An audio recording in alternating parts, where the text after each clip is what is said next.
Hello viewers, welcome back to medicine with tips. आज हम मौजूद हैं लाहौर में और हमारे साथ मौजूद हैं सजाद हुसैन भाई। इनसे हम जो डिफरेंट क्वेश्चंस करेंगे अबाउट द बीएस नर्सिंग।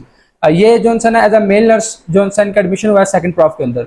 तो अगर आप इस बारे में जानना चाह रहे हैं कि प्रोसीजर क्या है, क्राइटेरिया क्या है, कितने मार्क्स होते हैं, तो इन सब क्वेश्चंस पे हम डिस्कस करेंगे सजाद हुसैन भाई के साथ। तो आप जो है ना वीडियो के आखिर तक हमारे साथ जुड़े रहना है। चैनल को लाइक करें, सब्सक्राइब करें और वीडियोज़ को अपने दोस्तों के साथ शेयर करें। So let's start. First of all welcome to our channel. Thank you. First of all आप मुझे ये बताएं कि बेसिकली एक इंस्पिरेशन क्या थी आपकी जिसने आपको मोटिवेट किया कि आप B S nursing as a male उसको ज्वाइन करें। नर्सिंग को ज्वाइन करने से पहले जो मेरे कज़न हैं वो खुद ऑलरेडी इंगेज हैं, जो कि अभी बीएसएन लास्ट प्रॉफ के अंदर हैं और इसके बाद उन्होंने अपनी डिग्री को कंप्लीट करना है। तो बेसिकली जो मेरी इंस्पिरेशन है वो वही थे और उन्होंने मुझे मशवरा दिया कि बीएस नर्सिंग को ज्वाइन किया जाए। ठीक है, इसके अलावा मुझे बताएं कि जो पब्लिक हैं इंस्टीट्यूट्स वो कौन कौन से हैं जो बीएस नर्सिंग को ऑफर कर रहे हैं। हमारे पास अगर आप मेल नर्सिंग की बात करते हैं तो पंजाब के अंदर गवर्नमेंट का एक ही सेक्टर है जो कि college of nursing Shahdara teaching hospital है। इसके अलावा बहुत से प्राइवेट हॉस्पिटल्स हैं, प्राइवेट कॉलेजेस हैं जो कि मेल नर्सिंग करवा रहे हैं, लेकिन फिल वक्त अगर आप इस टाइम पे देखते हैं तो पंजाब के अंदर सिर्फ एक ही कॉलेज है जो कि मेल नर्सिंग को करवा रहा है। ठीक है, इसमें इसके अलावा मुझे ये बताएं कि टोटल नंबर ऑफ सीट्स कितनी है for the mails and for the females in the morning and evening both. हमारे पास अगर आप मेल नर्सिंग की बात करते हैं तो गवर्नमेंट सेक्टर के अंदर 200 सीटें हैं, 100 मॉर्निंग में और 100 इवनिंग में। अगर आप गर्ल्स की बात करते हैं तो 28 DHQs हैं जो कि BS जनरल को ऑफर करवा रहे हैं, 2800 मॉर्निंग के लिए और 2800 इवनिंग के लिए।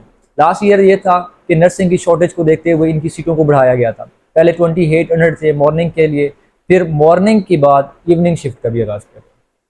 ठीक है, इसके बाद मुझे ये बताएं कि एक्सपेक्टेड मेरिट कितना हो जाता है अगर किसी ने for the mails for the females के जो उनसे एडमिशन लेना चाह रहे हैं बीएस नर्सिंग के अंदर, तो वो सेफ साइड पे खुद को फील करें। कितने एफएससी के अंदर मार्क्स हैं उनके? देखें, अगर आप मेल नर्सिंग की बात करते हैं तो चूंकि सीटें बहुत कम हैं तो पूरे पंजाब से 200 बच्चों ने निकलना है, तो यहाँ पे मेरिट जो है वो थोड़ा सा हाई रहता है। लेकिन अगर आप गर्ल्स वाली साइड पे जाते हैं तो चूंकि आपको वहाँ पे सीटें बहुत ज़्यादा मिलती हैं तो लिहाजा वहाँ पे मेरिट क्राइटेरिया भी कम है।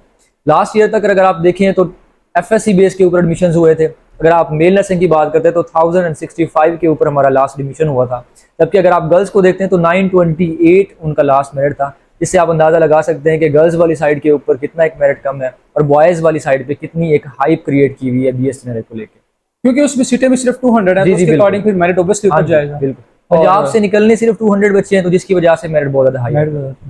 अच्छा, इसके अलावा मुझे बताएं कि जो क्राइटेरिया है वो जस्ट एफएससी है या इसके अलावा कोई इंट्री टेस्ट या कोई मैट्रिक और बाकी चीज़ों को इंक्लूड करते हैं? क्राइटेरिया के लिए हमारे पास 3-4 पॉइंट्स हैं। नंबर 1 ये है कि आपकी एज को देखा जाता है। नंबर 2 पे आपके एफएससी मार्क्स को देखा जाता है। अब उस बेस के ऊपर आपका एडमिशन किया जाता है। लेट्स सपोज अगर 2 स्टूडेंट्स हैं जिनके एफएससी के मार्क्स सेम है, लेकिन अब उस बच्चे को ज़्यादा प्रेफर किया जाएगा जिसकी एज कम है। ठीक है, फर्स्ट ऑफ ये फैक्टर है। सेकंड नंबर पे अगर आप एफएससी के मार्क्स ऊपर नीचे हैं तो फिर आपको एफएससी की बेस पे एडमिशन मिलेगा। अब यहाँ पे मैट्रिक का फैक्टर भी इंक्लूड हो जाता है। वो जो एज हो गया, अगर आपके 2 बच्चे हैं जिनके मैट्रिक के मार्क्स सेम है, फिर एफएससी को देखा जाएगा और एफएससी के साथ साथ आपकी एज को भी देखा जाता है, क्योंकि गवर्नमेंट हमेशा यंगेस्ट को ज़्यादा प्रेफर करती है बजाय उन लोगों के जिनकी एज बहुत ज़्यादा।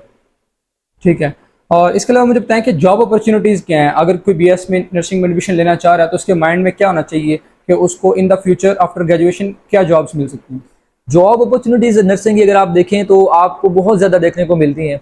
इंटरनेशनली अगर आप देखते हैं तो 5 से 6 पेशेंट्स के लिए एक नर्स होती है, लेकिन अगर आप पाकिस्तान में देखें तो आप देखते हैं कि इतने ज़्यादा मरीज़ हैं, इतने ज़्यादा वार्ड्स होते हैं एमरजेंसीज के अंदर, 4 से 5 स्टाफ होते हैं जो कि सब कुछ डील कर रही होती हैं। लिहाजा पाकिस्तान के अंदर नर्सेज की शॉर्टेज को पूरा करने के लिए तो नर्सिंग की अपॉर्चुनिटी है ही है। साथ में प्राइवेट इंस्टीट्यूट्स, प्राइवेट हॉस्पिटल्स के अंदर आपको जॉब देखने को मिलती है। अगर आप पाकिस्तान के अंदर सेटल नहीं भी होते, आपको आउट ऑफ कंट्रीज ऐसी अपॉर्चुनिटीज मिलती हैं जिनमें आप अच्छा खासा अर्न कर सकते हो। इसके अलावा जो गवर्नमेंट ऑफ पाकिस्तान है वो बीएस जेनेरिक के स्टूडेंट्स के लिए जो बीएस कंप्लीट कर लेते हैं उनको क्लिनिक ओपन करने की भी इजाज़त है। इसके साथ साथ अर्निंग अच्छी हो जाती है और एक सेफ जॉब अपॉर्चुनिटीज आपको देखने को मिलती है। ठीक है, थैंक यू आपका भी, और थैंक यू फॉर वॉचिंग। अगर आपका इसके अलावा कोई क्वेश्चन है तो आप कमेंट सेक्शन में पूछ सकते हैं। अगर आपको वीडियो अच्छी लगी है तो लाइक करें, कमेंट करें, सब्सक्राइब करें। अल्लाह हाफिज़।